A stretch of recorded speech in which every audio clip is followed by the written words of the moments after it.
Welcome to Branded Worlds, a transatlantic dialogue, where branding meets culture and sustainability is the thread that ties it all together.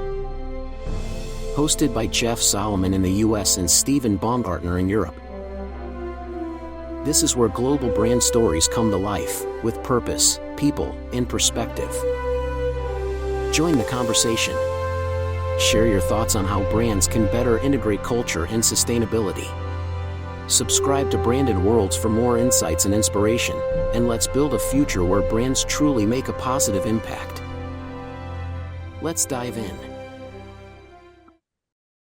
Welcome back to Branded Worlds, the transatlantic dialogue, the podcast where we explore the people, ideas, and leadership shaping the future of brands, business, and human connection. Today's guest has spent more than 3 decades doing something remarkably powerful. He's brought people together across industries, across countries, across cultures, from publishing and exhibitions to global executive communities. His career has always been about creating platforms where relationships become partnerships and conversations become business. Few people have shaped the international promotional products industry as profoundly as Michael Frater. From this leadership at PSI to helping establish the GXN Global Executive Network, I would not say helping, he started it, now contributing to one of the world's leading technology exhibition platforms. His work has always focused on one central belief: business begins with people. Michael, welcome to our Branded World podcast. It's a great pleasure. Yeah, thank you so much for having me again. Big pleasure and an honor, of course. Well, we're excited to have another conversation with you, and let's move right into it. Michael, when you look back at your career, there's one common thread. You've never simply managed businesses. You've built communities. You built platforms. You've connected industries. Was that intentional? I think if you start from a university in a first job, you can't say this is intentionally. At the end of the day, it was always more a learning process, because when I jumped into the publishing business, and it is exactly the similar thing with exhibitions, you jump into completely different industries. You meet specialists, and the honest answer is, on my own, I had no clue about all the details. I was the publishing guy, but it was more about the content. And then you're curious. I was always curious. I wanted to learn. I wanted to understand the businesses. I wanted to understand the business mechanics in the background. And that led me to a point where I found out, it makes total sense to talk to as much people and the right people as possible. And that came in the 90s to my first platform, let's say, creations. It was when in the IT industry in the 90s, which was booming, remember the internet bubble when that came up, we did networking events on golf courses. We sold to Microsoft, we sold to SAP, we sold to all the big guys. Some of them doesn't exist anymore, like digital equipment. We sold to them an opportunity and a platform: bring in your customers, and we create a great environment for you to make business, great business. And that was the first thing. And then we did the first shows there as well. Innovative shows, not successful, too early.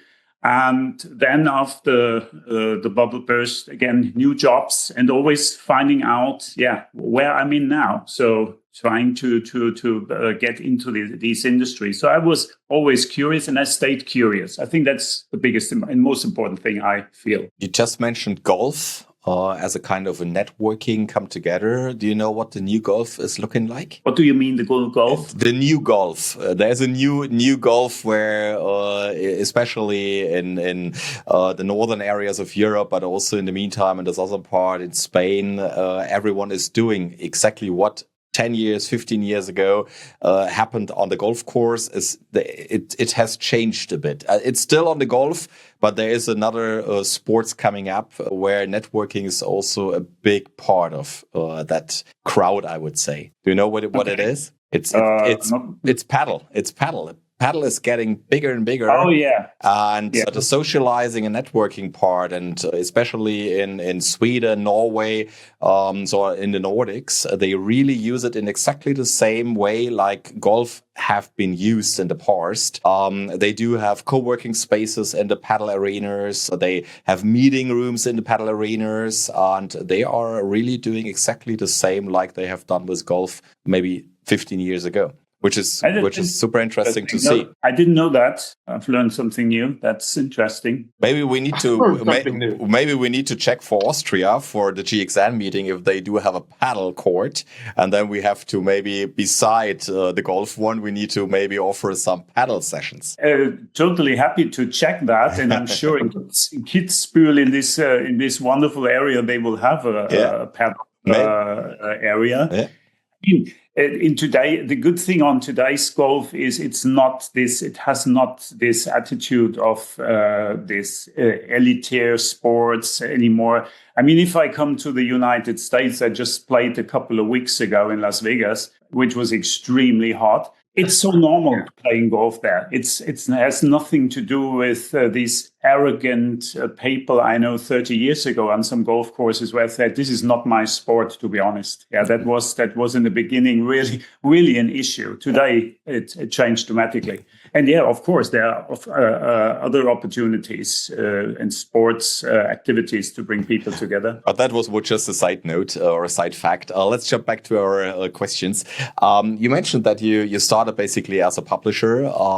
So you have experience publishing, media, exhibitions, associations, maybe not the best part of your career, associations. We've just talked about it earlier this day. So we have something to share in that one. And international business communities. Every decade brought new disruptions. Looking back, which transformation fundamentally changed the way of doing business? In my personal let's say view, it was COVID. We never had this a similar thing before. Of course, we had crises like 2008, the big global financial crisis. When Lehman crashed, we had the internet bubble bursting in 2001. That changed a lot of significant things. But for me personally, nothing changed so dramatically through COVID and after COVID. And from total different perspectives, how business has been made and also how leadership, all my experiences from the last decades, I could more or less throw away. It was a huge unlearning process to find out how can you bring people together or how can you lead teams as an example, just remote. And as a business and social animal, this is feels to me always like punishment if you can't really interact in a personal environment. So yeah, I would say, and for COVID changed everything. And you still see it today. Maybe, Jeff, sorry if I again jumping in, but I just wanted to also add something on the COVID stuff. COVID happened during the PSI days, or you have been already out of PSI at the COVID time? No, I did the only show not only PSI, the only show in 2021. It was 21. January, PSI. I opened PSI, and when we closed PSI, it was the last show of the year. Yeah, okay. Just give us a quick insight what happened with you, because that was your main business. This was exactly what was feeding your family, doing shows, being an exhibition guy. What was your first reaction when you realized, shit, maybe no shows anymore? Because this was in the first days and weeks, everyone was like, okay, what will happen and we had a lot of discussions about it in these days. What will happen after? Is there an after COVID?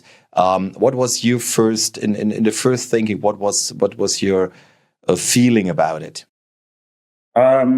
Good question after this couple of years. I don't think there was any big thought about what comes after. I mean, of course, from the exhibition perspective, it was very, very clear after 1 or 2 months of a lockdown that this industry, the exhibition industry, stand builders, everything according to exhibitions, has been hit dramatically more than other industries. And it was not clear what will be the outcome. For me personally, it was then after 21. And the result of 21 was also that I lost my job with many other people.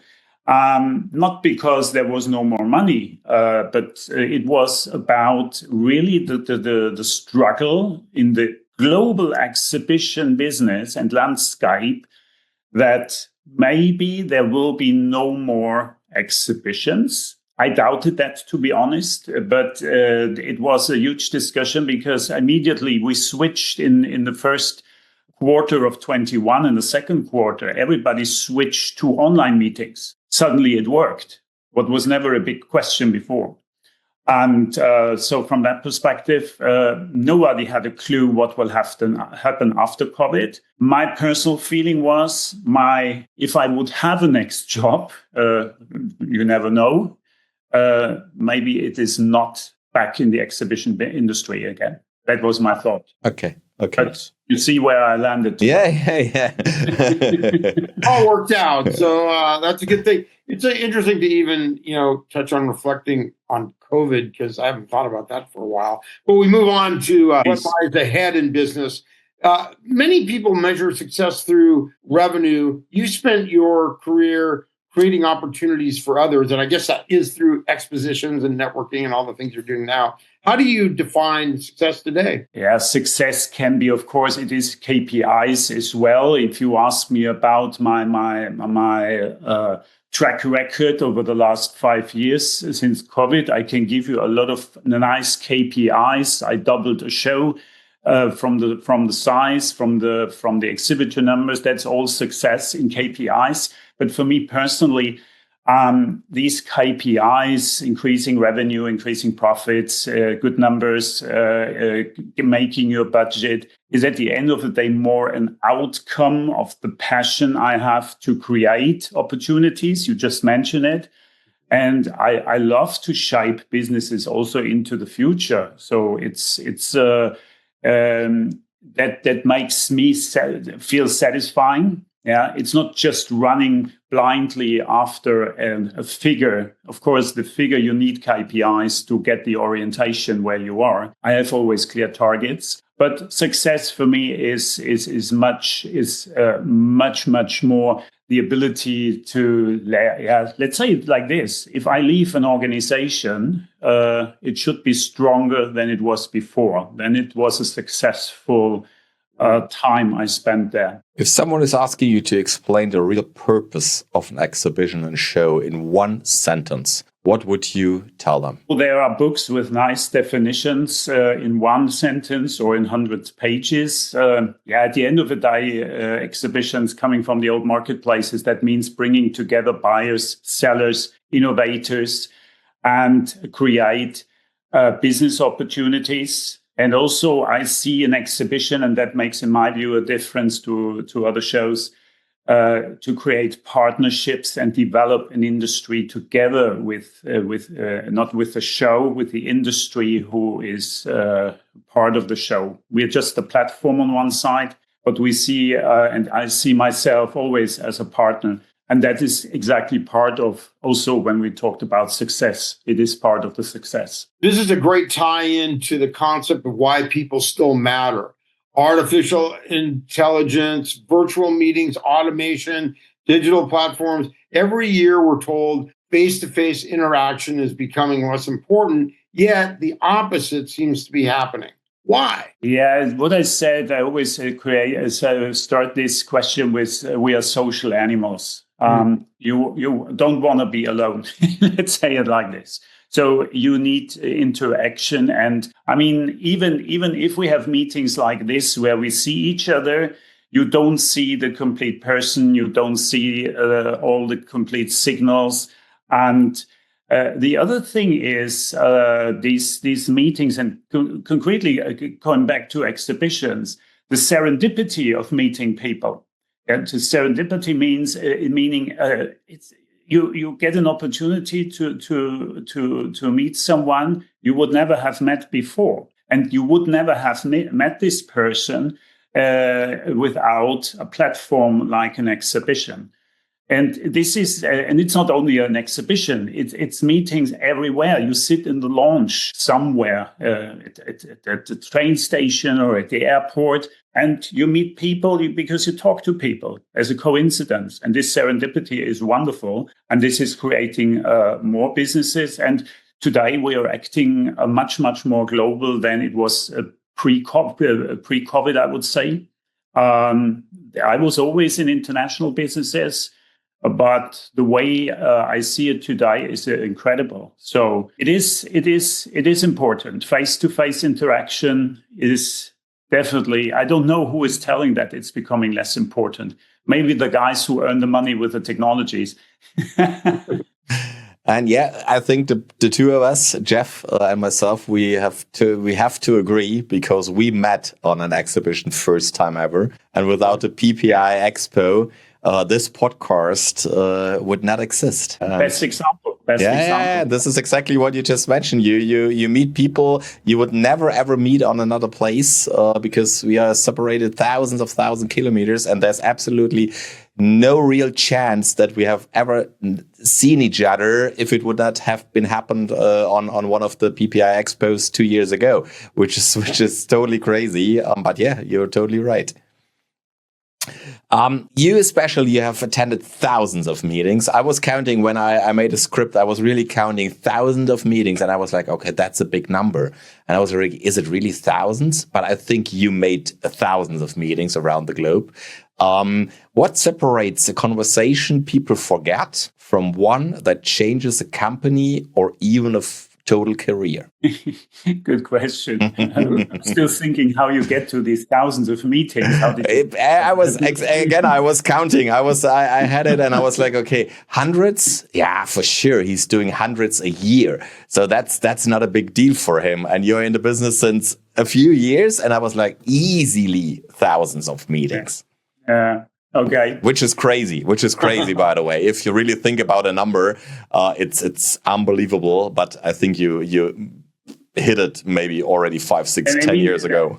As a direct referrer to your question, do you forget conversations? Of course you forget conversations. The answer is, if you have a conversation on purpose, which means a concrete meeting with a concrete agenda where you want to achieve something. That is one thing to create business. I think these are the kind of meetings we have on a regular basis. If it's conversations that change a career or companies or have a huge impact, this is quite often coming back to this serendipity, or it's just a coincidence that you meet people and you get a conversation you will never forget. I give you a simple example. I was in a meeting in Beijing. I was called to attend a meeting in Beijing because one of my customers had an issue, a simple issue with an invoice.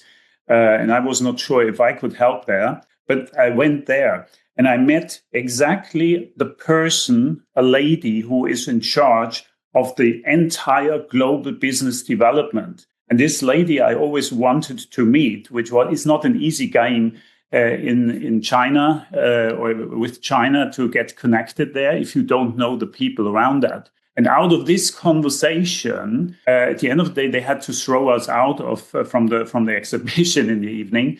A great relationship started. She came over to Europe 2 months later for an event we did in Munich. And then 3-4 weeks ago, I met her in Las Vegas again at one of the Infocom shows. And this is changing something. And this is also something you never forget. The other thing, if it changes a career, these are also these conversations. I could tell you a couple of stories about that changed my life because I had a conversation with people, with interesting people, nice people, and then suddenly you feel an opportunity or there's something coming out of this conversation you never expected. So it's a couple of different things, but it is depending on how this will be created. There's a lot of, if it's on an intentional base, it can also be an unforgettable meeting, positive as well as negative. Yeah. So I remember a lot of meetings, but I don't remember all of my thousands of meetings. I always try to make my notes at every meeting, but it's a lot. I agree with you, and it's also a challenge for me to have all these, let's say, achievements and results documented at the end. Do you remember one out of those 1,000 meetings where you say the place, the city, whatever, the people was the most crazy one, where you would say that was so out of everything I've experienced until this meeting happened? So especially a special meeting room, special person. Is there anything you're allowed to share? A bit of a deep insight?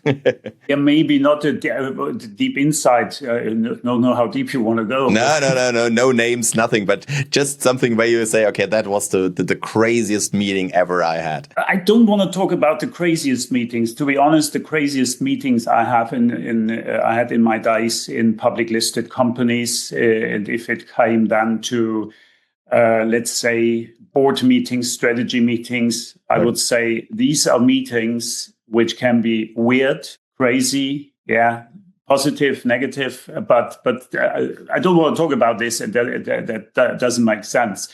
But meetings also in special areas and locations. I mean, meetings always are part of a culture as well. If you're going to international meetings, I had amazing meetings in Istanbul, amazing meetings. Also, the last time in April, I've been to Taiwan, and the culture and the hospitality you get there in meetings is incredible. I met in Taipei the owner of a huge technology company, one of the big players in the market globally. And he invited us to a sushi, and this was magic. The sushi we got there is magic. I love Asian food, and I had a lot of great experiences on that, but that was amazing. So it's always a little bit a part of culture, and I always love to have these meetings which are building relations. If it's related to a nice dinner, something like that, but it's not necessary. But there's a lot to tell. We can fill the next 10 podcasts with that if you like. Okay. But I'm not why not? Why not? I think it's super interesting. The most crazy one, just from my side, I was invited to the US and they totally forgot the meeting. So I went there and I went back home without a meeting. Oh. That was... Those United States people that stood you up? The meeting of the US? Yeah. They asked me to come over to Washington, D.C. I flew in. I went to the hotel. I had a shower. I went to the meeting site. It was all in the calendars. I went there, and the only thing I got was really big eyes from the reception guy, and he was like, I think they are all out today. And they have been all out. And so the result was that they have been, I don't know how many thousand kilometers away on another meeting. So I went back to the airport and straight back home. So okay, well, don't hold that against us, U.S. No. It could happen elsewhere, but that was for me in my 32 years where I was like, hey, come on, guys, really? How can that happen? But okay, that's part of the game. Maybe that's a proof that not every meeting should be in person. Yeah. Skipping. Well, okay, so also a kind of interesting tie into this next question about technology replacing trust. And so can technology replace trust, or does technology actually increase the value of personal relationships? Good one. And that's a big question right there. Honestly, can technology replace trust so that trust is built only on technology? No, definitely not. I have another example, just from my last US journey. I was sitting in, I don't know where it was. I had a stopover in Denver before I was waiting for my connecting flight, and then I got an invite on LinkedIn. And okay, you look at on LinkedIn, nice, but this guy came very directly to some personal things. He knew some stuff about me, or he was reading my LinkedIn account. So it was interesting. But the question is, how much trust can that build? It built a little bit trust, but the interesting thing was more that 2 days later, I met him in person. So coming back to the point, it has to be personal. I don't think that it can only be based on technology. Technology can help us. It should be, technology is a tool. It supports us. It should support us. It can increase, or it can support our personal relationships, like what we see here, technology in terms of unified communications, Teams, Zoom, whatever it is. That's amazing. I saw a keynote from Microsoft about the future of Teams. It was it was incredible. I thought to myself, okay, if I see all the trouble I have with these technologies at home, make me a little bit frightened. But on the other hand, what they are promising is incredible. But it's a tool. So we have to build our relationship on our own. For you, Jeff? All right, Stephen? Yes, I would say let's skip a few of the questions, because I think Michael, the two of us, especially you want to maybe talk a bit more about GXN. I just mentioned that there will be the next GXN meeting happening in Kitzbühel later this year. And I think it's super important that we also give this a bit more time. So one initiative that's particularly close to your heart is Global Executive Network, GXN. To many people, it's an exclusive executive gathering, but I think it's much more than that. What's the original vision behind GXN? Yeah, the GXN initial idea was really sticking together. It was just about C-level conversations in a trusted room, in a trusted environment. When I had these first conversations in 21, end of 21, so exactly this year, where all these bloody COVID stuff happened, it came to the point that I talked to a couple of C-level people. And it was the clear feedback that they wanted to have a platform. It was related with my person. I was not aware of that in those days. They said, you always brought us together. And from that starting point, it was clear the value proposition is meeting a minimum once a year in this trusted environment, sharing experiences, meeting people. And it's also about trust, a lot of trust, and discussing the business of the future, discussing the business of today, discussing the issues, everything according to our promo industry here. And we have the case now that this year in Kitzbühel, we already celebrate the 5th anniversary of the annual GXN conference. And I think it's the best proof that how a global C-level network still matters. It even matters more than ever before, I would say. I mean, we're all in businesses, and the world has become really, really complex. Over the last years. COVID was our biggest example, not talking about that anymore. It's too complex for isolated leadership. You need to stick together, and leaders will shape tomorrow. Who will shape really tomorrow are those who will build trusted global networks today. And this is what we are doing. I'm just hosting it at the end of the day, but of course I'm doing it in an active way. It's not easy all the time on a global basis, as you can imagine, but it is still one of these things where I would say success here is if the people get back from the conference or get back to me and say, this was amazing. I met new people. I met people who changed also my business life. So there is a real impact on these meetings, and that is making GXN, I would say, really unique. It's specifically because it's dedicated to an industry. Yeah, I think, leading into where I wanted to go moving forward is what does make GXN different. And clearly it's all about creating this genuine trust that is between industry leaders. Is there anything you want to add to that? Yeah, I mean, it's coming back. Coming back to cultures again. It's all about cultures, and this was always an amazing experience for me. When the first time you meet a different culture, a new culture, doesn't matter where you travel, eastbound, westbound. And my experience was always a positive one, meeting these cultures, but trying to understand the cultures, bringing the cultures together. And we are living in a global business. So by cultures are making business together. And if you can't stick to that, I don't think you will be successful anymore. So this global approach is also makes it unique as well. And I love to deal with these different cultures. It's fantastic. One voice for the industry. I think that's also part of GXN, that you consolidate.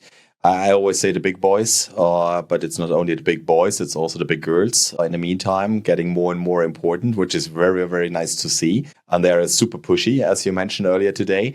They're doing a lot, which is great. So just give us a bit more insight about what's going on and what you are also discussing internally within the GXN network members.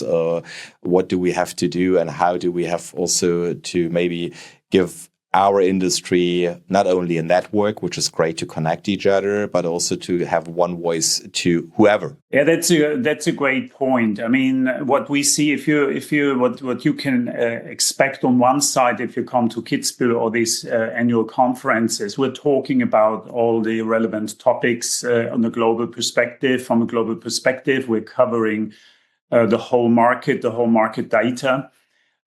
This year, I would say we have achieved a level, and maybe that is also according to the success question. The first time in my life in this industry, we have, let's say, all the big organizations under one roof, united, as full members of GXN. So we have here from Europe the PSI. We have ASI as founding members from the US. We have now, since this year, PPAI as a full member. We have from the UK Sourcing City here. We have some of the associations are all also in.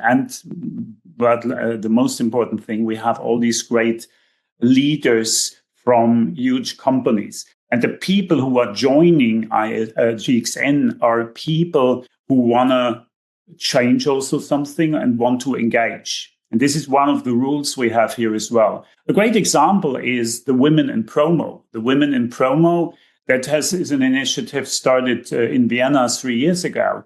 And now the Women in Promo, they have their own newsletter. They use GXN as a platform every year. And that brought me up to an idea, not only because of this initiative from the Women in Promo, also, and you know that very well, Stephen, we every year we get new data from the industry. Every year we get new research. We get new impression studies. The question I always raised up, what are we doing with that as an industry? And within the marketing channel, the promo industry is still more or less the part which is only brought down to, it's more procurement at the end of the day. Yeah, I buy some shirts. I buy in the US, it's shirts, it's T-shirts. In Europe, in Germany, it's more the pen.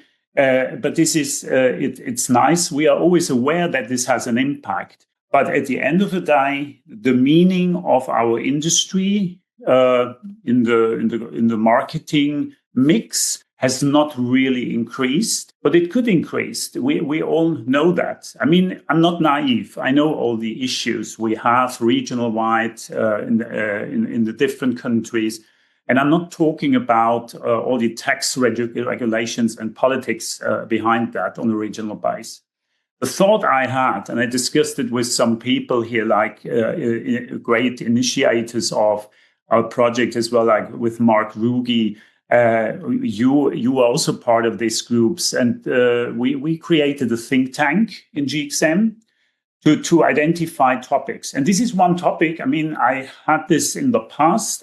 I had always a feeling it was never the right time. Maybe now it's the right time to become louder as an industry, if we all would agree to say, hey, come on, create one voice talking about a story, about the marketing narrative we need to make this more important and create more impacts. How can you do that? At the end of the day, every agency, advertising agency you have, the first question they will ask, do you have data? Do you have KPIs? And the funny thing is, I mean, coming back to these impression studies, coming back to creation of KPIs, we have KPIs. We can definitely measure the impact of a promotional article. And it is, at the end of the day, the question how you use, and here it comes also to technology, using NFC chips, using QR codes in combination, using augmented reality, all stuff you can convert to a concrete KPI, meaning there is a return of invest if you have campaigns which are driven by promo stuff, by merch industry. And this is one thing I want to discuss, and we will discuss it in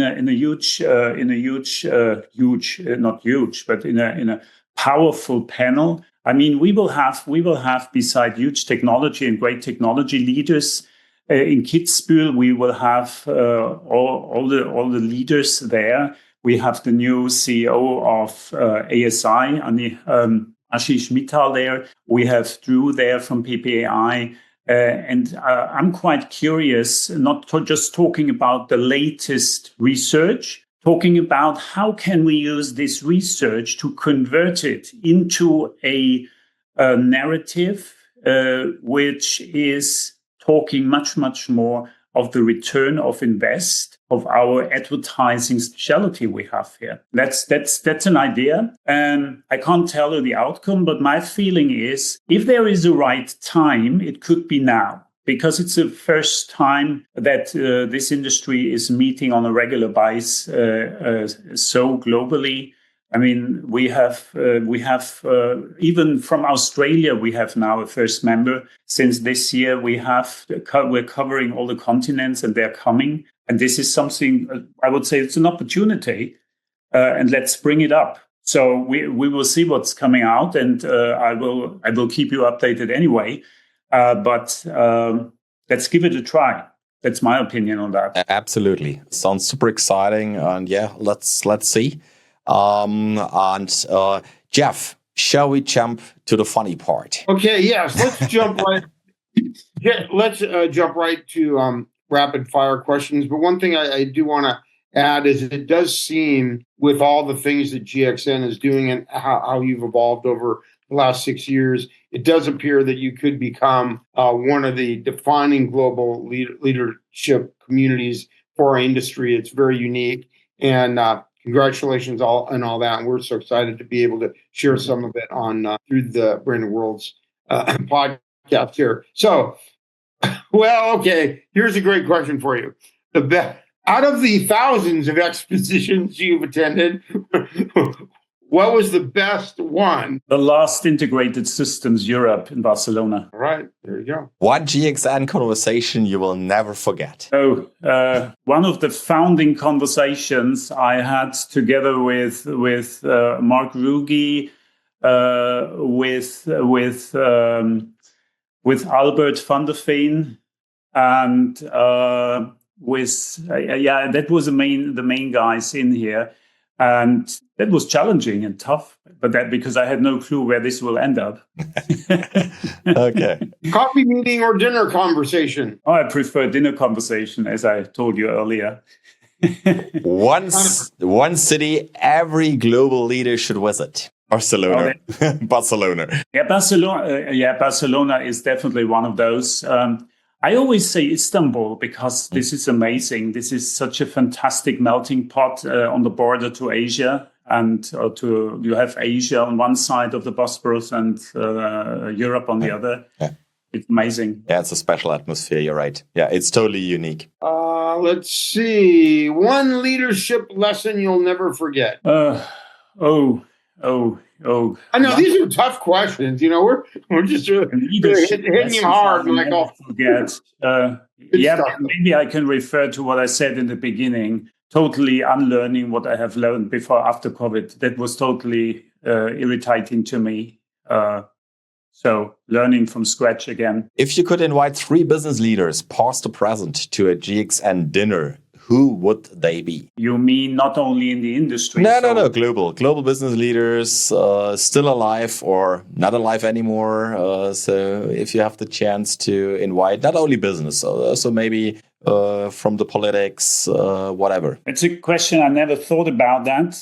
Well, I would love to invite one who's still alive and I met already. That was Hans-Olaf Henkel from the former BDI and the former IBM manager. I never met a person like him. Absolutely fantastic.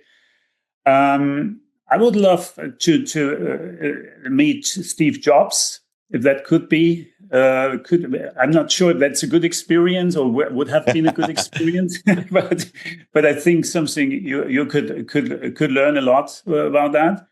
And yeah, just out of my mind, maybe one of the former presidents of the United States. That would be interesting to meet someone like this. I met briefly Mr. Trump, but that was a coincidence at the ESI Power Summit in 2016. But that is not wish I have. No. I would go for Obama. I love him. He's a great guy. Yeah, I would join there. Definitely. Yeah, absolutely. What's one mistake organizers still make today? They don't speak to their customers. Complete this sentence. The strongest business relationships are built on trust. I knew you were going to say that. I mean, okay. All right. The future belongs to companies that trust. No, I'm just kidding. No, have great relationships. It's not about having the biggest budgets. It's more about having the best relationships. Perfect. Michael, thank you again. Thanks for joining us again today. Throughout our conversation, one message stood out. Technology may transform industries. Artificial intelligence may reshape how we work, but business has always been and will always remain a human endeavor. The greatest opportunities don't begin with algorithms. They begin with conversations, with trust, with curiosity, and with people willing to bring others together. Thanks a lot, Michael. Yeah, thank you very much. And everybody who's interested in GXN, please contact me. For Kitzbühel, we have some places left, but we definitely will be. Yes. Sold out at the end. We will share your contact details in the comments with the podcast, so everyone can feel free to get directly in touch with you. Perfect. Thank you so much for your time and having me here. Well, thanks everyone for listening to Branded Worlds, a transatlantic dialogue. If you enjoyed today's episode, we invite you to subscribe, share with your network, and join us again as we continue exploring the leaders and ideas that are shaping the future of global business. Was it another Branded Words episode? Stay curious, keep connecting, lead with purpose, and keep building branded words. See you next time. Thanks a lot. Bye-bye.